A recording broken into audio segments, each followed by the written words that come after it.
পুষ্টি বিষয়ে কাজ করেন এরকম অনেক সহকর্মী আমাদের সাথে আছেন। উন্নয়ন সংঘের বিভিন্ন স্তরের কর্মকর্তা রয়েছেন। উপস্থিত আপনারা সবাইকে উন্নয়ন সংঘ পক্ষ থেকে শুভেচ্ছা জানাচ্ছি। আমি আসলে কোনো বিশেষজ্ঞ না, আমি একজন সাধারণ মানুষ হিসেবে আপনাদের সাথে আপনাদের হয়ে 2 থেকে 3 মিনিট কিছু কথা বলতে চাই, যদি আপনারা অনুমতি দেন। সবাইকে আমার পক্ষ থেকে সালাম শুভেচ্ছা জানাচ্ছি, সেই সাথে আপনাদেরকে শুভেচ্ছা দিয়ে কিছু কথা বলতে চাই। সেটা হচ্ছে যে আপনারা যারা এখানে বসেছেন তারাই মূলত আমাদের পরিবারগুলোতে খাদ্য সরবরাহ করে থাকে। মানে হচ্ছে আপনারা খাবার রান্না করেন, আপনারাই করেন, আপনাদের শিশুদের জন্য করেন, আপনার স্বামীর জন্য করেন, অথবা বাবার জন্য করেন, অথবা ভাইয়ের জন্য করেন, আপনারা রান্না করেন।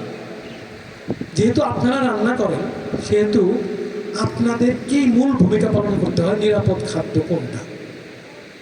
তার আগে একটু বলি, সেটা হচ্ছে যে আমাদের এই দেহের অন্যতম উপাদান হচ্ছে, দেহকে সচল রাখার অন্যতম একটি উপাদান হচ্ছে খাবার। এই খাবারটা যদি নিরাপদ না হয় তাহলেই দেহটা বিকল হয়ে যায়।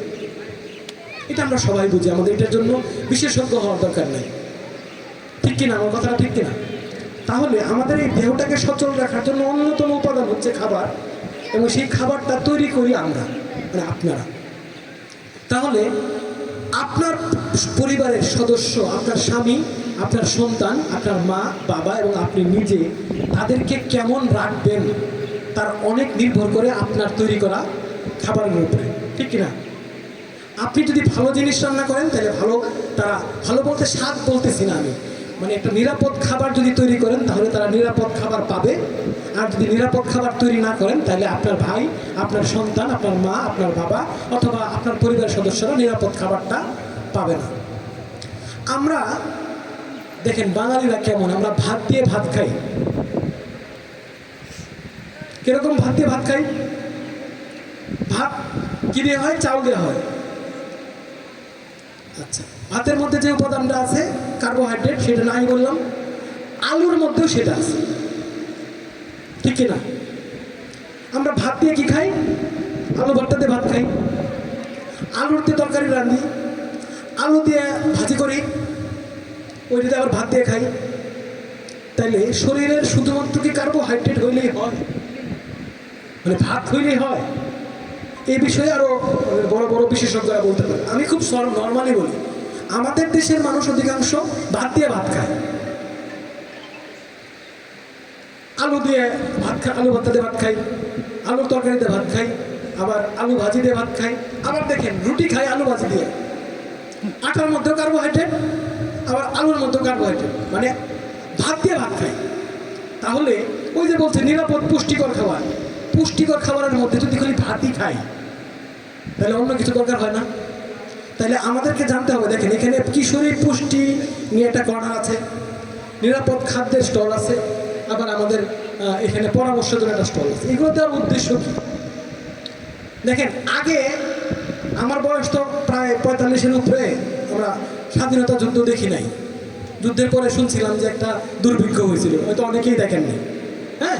কিন্তু তখন আমরা শুধু ভাত চাইতাম, তখন আমাদের মধ্যে খাবার ছিল না, তখন খাবারের স্বল্পতা ছিল।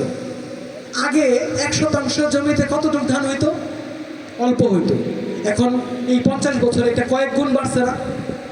ফলন বাড়ছে না? তার মানে আমাদের সামর্থ্য অনেকটা বাড়ছে। আগে খাবার হইলেই চলতো, অনেক পুষ্টির কথা চিন্তা আমরা করতাম না। আগে মানুষের রোগ বালাইও কম ছিল, কারণ এই খাবার উৎপাদনের মধ্যে অনেক ঝামেলা ঢুকে গেছে, তাই না? অনেক বিষ দেন, অনেক সার দেন, এই দেন সেই দেন, নিরাপদের মধ্যে বিশেষজ্ঞরা আরো ভালো বলতে পারবে। আমি ভাই বলছি, আমি সাধারণ মানুষ, আমি সাধারণভাবে যেটা বুঝি সেটা হচ্ছে এই যে এখনকার সময় যে খাবারগুলো আমরা পাই এর মধ্যে অনেক ঝামেলা আছে, চাউল থেকে শুরু করে সব কিছুর মধ্যে ঝামেলা আছে। তার মানে নিরাপদ কি না এটা প্রশ্ন আমরা করতেই পারি না। এই জন্য আমাদেরকে, আমরা তাকে তো অস্বীকার করতে পারবো না, এখন বীজ দেওয়া বন্ধ করতে পারবেন, সার দেওয়া বন্ধ করতে পারবেন, বা যেগুলো করতেছে সেগুলো বন্ধ করতে পারবো না। কিন্তু এই জন্য আমাদের সচেতন হইতে হবে যে কোন খাবারটা খাইলে আমরা সুস্থ থাকবো, কোন জিনিসটা নিলে আমাদের পুষ্টির চাহিদা পূরণ হবে। ভাই আমার কথা খারাপ লাগতেছে? তাহলে বিশেষজ্ঞরা অনেকভাবে বলবে, কিন্তু আমাদের মতো করে বুঝতে হবে কোন খাবারটা খাইলে আমাদের দেহের পুষ্টির চাহিদাটা পূরণ হবে, আমাদের দেহটা সচল থাকবে, রোগ বালাই কম হবে। আর এই কথাটা বলার জন্যই এই যে এনাফ ক্যাম্পেইন বলি আর অনেক ক্যাম্পেইন বলি, আসলে মূল উদ্দেশ্য হলো ভাই, আপনি জানলে আপনার শিশু নিরাপদ খাবার খাবে ভাই, পরিষ্কার হিসাব। আপনি শিখে গেলে আপনার স্বামী নিরাপদ খাবার খাবে, আপনি শিখে গেলে আপনার বোন, আপনার কিশোরী মেয়েটা নিরাপদ খাবার খাবে। তাইলে আপনাকে শিখানো ভালো না? আপনি অনেক কিছু জানেন, আপনাদের শিখাইতে পারেন, শুধু মনে করে দিতে চাই আপনি যে খাবারটা খাবেন, আজকে থেকে রান্না করবেন, তার আগে নিজেকে প্রশ্ন করুন এটা কি নিরাপদ। এখন এই বাড়িতে যাবেন না, যাওয়ার পরে প্রত্যেক বেলা রান্নার সময় নিজেকে জিজ্ঞেস করবেন আমি যে খাওয়াইতেছি এটা কি ভালো জিনিস খাওয়াইতেছি, আমি যেটা খাবো এটা কি ভালো জিনিস খাওয়াইতেছি বা খাবো। তাহলে উত্তর পাবেন, যদি ভালো হয় তাহলে রান্না করবেন, যদি নিরাপদ না হয় তাহলে রান্না করবেন না। যে জিনিসটা খাওয়াবেন সেটা যদি নিরাপদ না হয় তাহলে নিজে খাবেন। আপনি জেনে শুনে খারাপ জিনিস খান, যেহেতু নিজের কোনোদিন কোনো মানুষ জেনে শুনে নিজে খারাপ জিনিস খায় না, তাহলে অন্য কেউ খাওয়াইতে পারে না।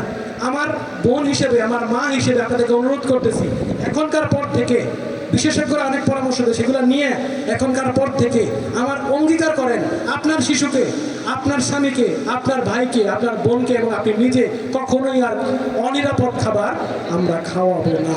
চেষ্টা করব আজকে থেকে, এখন থেকে আমাদের পরিবারের মানুষদেরকে একটা নিরাপদ খাবার খাওয়াইতে।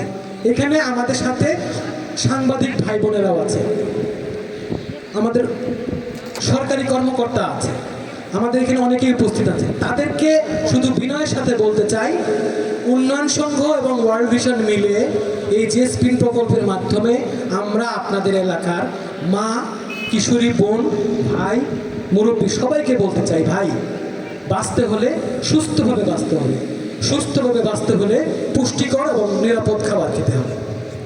অন্যথায় আপনি অনিরাপদ খাবার খেলে আপনি অসুস্থ হবেন, অসুস্থ হলে ডাক্তারের কাছে যাইতে হবে, ওষুধ খাইতে হবে, তার চেয়ে বরং